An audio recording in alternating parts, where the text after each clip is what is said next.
de respecte. Dumneavoastră nu vă dați seama ce are până acum, trebuie să vă explic. Eu pot să nu înțeleg. Și mai mult decât atât am făcut și demers ca să aflu. Eu mărturisesc că l-am sunat după ce am văzut declarația pe domnul Buri să înțeleg ce se întâmplă. Bun, n-am avut șansa să vadă apelul meu. Dar cred că ar fi normal să dea dovadă de respect față de acest partid și indiferent care e opțiunea Consiliului să vină în Bertălin, să o spună și apoi să ne căutăm drumurile dacă e cazul. Bun, stați un pic. Cum să vă căutați dacă domnul Buc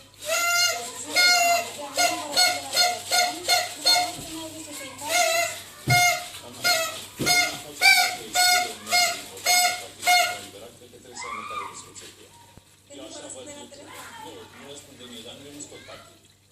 Și nu e obligatoriu să răspundă la un telefon. Din instituțional ar trebui să-l chemăm și să spună să vină să spună am altă opțiune politică. Și atunci o să avem și noi alta. A spus că sprijină. nu-i tot aia. Încă o dată, trebuie să clarificăm ambele cazuri. Și cred că o minim... Poate să până al doilea vine spune mai răzgândit, îi sprijin din nou pe domnul Iohannis, pe care îi sprijină în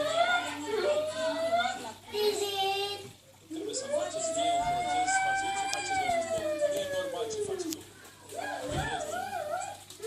Când vreți să facem? Declarația a fost ieri, deja reacțiunile colegilor au fost destul de prompte, vă reconfirm la rândul meu mulțumire față de această poziție, precum și opinia clară. Adică această... Auzi, tu te relaxezi că te duci la muncă, nu la astea? Da. Să dau o verdicte și să spun asta este soluția. Eu am respect toți colegii de partid. Mulțumesc foarte mult, domnule Cătălin Predoiu, pentru că ați dat alături de mine la Prea Întâlnit în această seară.